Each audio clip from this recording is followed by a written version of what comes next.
ডিম দিয়ে আজকে এমন রেসিপি বানাবো দেখলেই বানাতে ইচ্ছে করবে।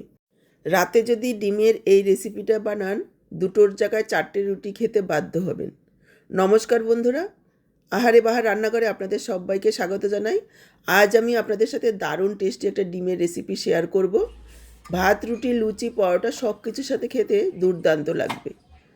ডিমের রেসিপিটা করার জন্য দেখুন আমি এখানে একটা প্রেসার কুকার নিয়েছি, আর প্রেসার কুকারের মধ্যে দিয়ে দিচ্ছি 8টা ডিম, আর সাথে দিয়ে দিচ্ছি দুটো আলু। এভাবে আমি দু টুকরো করে দিয়েছি, যেহেতু আলুগুলো একটু বড় সাইজের, তাহলে ডিমের সাথে একই সঙ্গে সেদ্ধ হয়ে যাবে। দিয়ে দিচ্ছি 1/2 কাপ পরিমাণ জল আর একটু লবণ।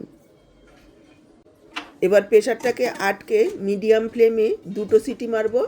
দুটো সিটি পড়ার পর গ্যাসটাকে অফ করে দিতে হবে, আর প্রেসারটা বের হওয়া পর্যন্ত অপেক্ষা করতে হবে।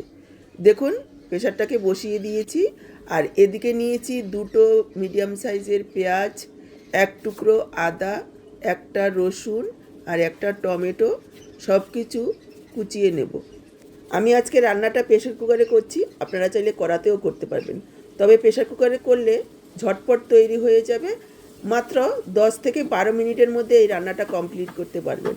ডিম আলুগুলো সেদ্ধ হতে হতে এইভাবে পেঁয়াজ আদা রসুনটা রেডি করে নিলেই পরে পুরোপুরি 10 মিনিটের মধ্যে রান্নাটা কমপ্লিট করতে পারবেন। যখন বেশি কিছু রান্না করতে ইচ্ছে করবে না, তখন ঝটপট ডিমের এই রেসিপিটা বানিয়ে নিলে এক পদ দিয়েই খাওয়া হয়ে যাবে। দেখুন আদা আর রসুনটাকে আমি একটু থেতো করে নিচ্ছি। একেবারে বাটাবুটির কোনো রকম ঝামেলা নেই। থেতো করার সময় এভাবে একটু লবণ দিয়ে দেবেন, তাহলে খুব সুন্দর তাড়াতাড়ি থেতো হয়ে যাবে।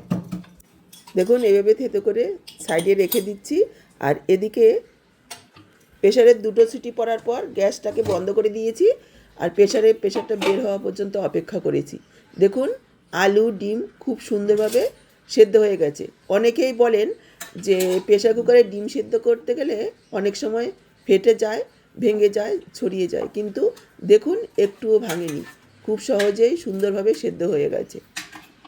এবার ডিম আলুগুলোকে খোসা ছাড়িয়ে নেব। দেখুন ডিম আলুগুলোকে খোসা ছাড়িয়ে পরিষ্কার করে নিয়েছি।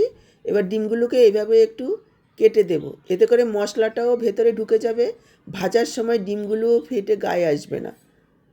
আমি এইভাবে কেটে দিচ্ছি, আপনারা চাইলে কাঁটা চামচ অথবা টুথপিকের সাহায্যে একটু ছিদ্র করেও দিতে পারেন। দেখুন এইভাবে একটু কেটে কেটে দিয়েছি। আবার সেই প্রেসার কুকারটাই আমি পরিষ্কার করে নিয়েছি। আমি পুরো রান্নাটা প্রেসার কুকারেই করছি। দিয়ে দিলাম সর্ষের তেল। আপনারা চাইলে আপনাদের পছন্দ অনুযায়ী যে কোনো রান্নার তেল দিয়ে করতে পারেন। তেলের মধ্যে দিয়ে দিচ্ছি একটু লবণ, 1/2 চা চামচ পরিমাণ। দিয়ে দিচ্ছি 1/2 চা চামচ হলুদ গুঁড়ো, আর সামান্য একটু কাশ্মীরি লাল লঙ্কার গুঁড়ো, কালারটাকে সুন্দর করার জন্য। এতে করে ডিমগুলো যখন ভাজবো ডিমের কালারটা একটু সুন্দর হবে। আপনারা চাইলে কাশ্মীরি লাল লঙ্কার গুঁড়োটা স্কিপও করতে পারেন। এবার দেখুন দিয়ে দিলাম ডিমগুলোকে একটু হালকা ভেজে তুলে নেব। খুব বেশি কড়া করে ডিমগুলোকে ভাজবো না, তাহলে ভেতরে মশলা ঝোল ঢুকতে পারবে না, খেতে ভালো লাগবে না, আর উপরের দিকটা শক্তও হয়ে যাবে। হালকা একটু ভেজে নেব, এতে স্বাদটা খুব ভালো হবে। ডিমের তো আপনারা অনেক রেসিপি খেয়েছেন, একবার এইভাবে রান্না করে খেয়ে দেখুন। যেমন ঝটপট তৈরি হয়, সেরকম খেতেও সুস্বাদু হয়। দেখুন ডিমগুলোকে হালকা ভেজে নিয়েছি, এবার ডিমগুলোকে তুলে নিচ্ছি।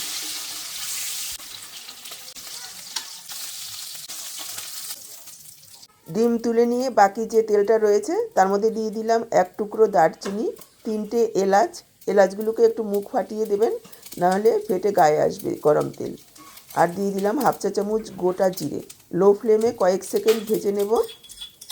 ফোড়নের সুন্দর গন্ধ বেরোলে যোগ করে দেব থেতো করে রাখা আদা আর রসুন। আদা রসুনটাকে প্রথমে আমি 1 মিনিট মতো লো ফ্লেমে ভেজে নেব। এইভাবে একটু প্রথমেই আদা রসুনটাকে ভেজে নিলে ডিমের ঝোলে খুব সুন্দর একটা ফ্লেভার আসে। দেখুন প্রায় 1 মিনিট মতো লো ফ্লেমে ভেজে নিয়েছি। এবার দিয়ে দিচ্ছি কুচনো পেঁয়াজ। পেঁয়াজগুলোকেও হালকা লালচে করে ভেজে নেব, খুব বেশি কড়া করে ভাজার প্রয়োজন নেই। দেখুন পেঁয়াজগুলোকেও লালচে করে ভেজে নিয়েছি। এবার দিয়ে দেব কিছু গুঁড়ো মশলা। এই সময় গ্যাসের ফ্লেমটাকে লোতে রাখবো।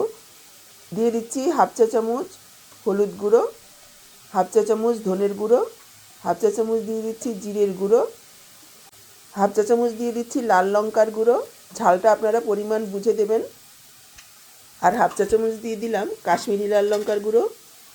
এবার গুঁড়ো মশলাটাকে প্রথমে একটু তেলের মধ্যে ভালোভাবে মিশিয়ে নেব, আর 1 মিনিট মতো একটু ভাজা ভাজা করেও নেব।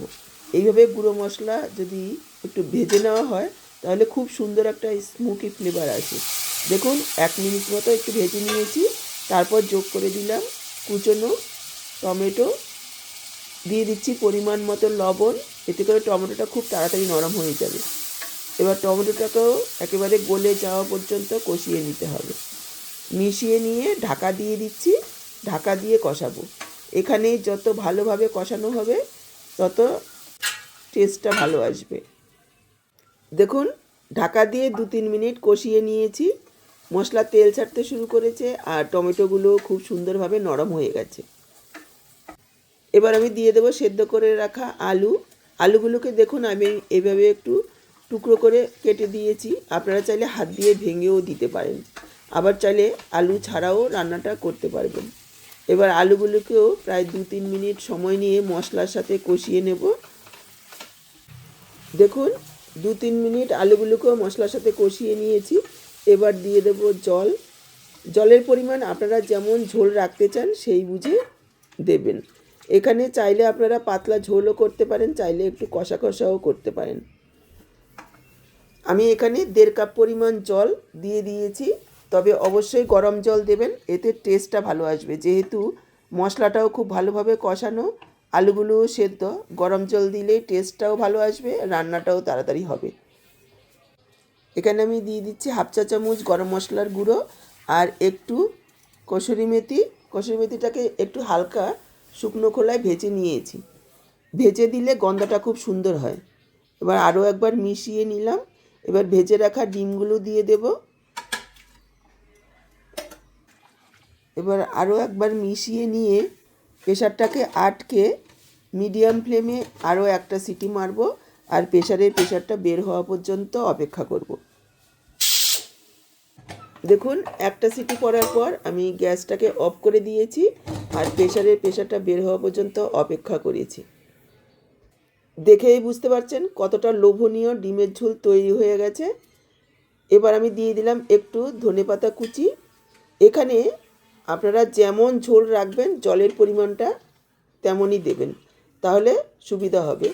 কেননা এখানে খুব বেশি ফুটিয়ে তো ঝোলটা টানানো হবে না, যতটা ঝোলের প্রয়োজন ততটাই দিতে হবে। তো একদম তৈরি হয়ে গেল দুর্দান্ত স্বাদের, কম সময়ে অল্প উপকরণে। আপনাদের কেমন লাগলো ঝটপট ডিমের ঝোলের এই রেসিপিটা কমেন্টে জানাতে কিন্তু একদম ভুলবেন না। ভালো লাগলে ভিডিওটাকে একটা লাইক করে শেয়ার করে দেবেন। ইউটিউব থেকে যদি নতুন দেখছেন চ্যানেলটাকে সাবস্ক্রাইব করবেন, আর ফেসবুক পেজ থেকে দেখে থাকলে পেজটাকে ফলো করবেন। তাহলে আজকে এখানেই বিদায় নিচ্ছি, আবার দেখা হবে নতুন কোনো রেসিপির সাথে। সবাই ভালো থাকবেন, সুস্থ থাকবেন।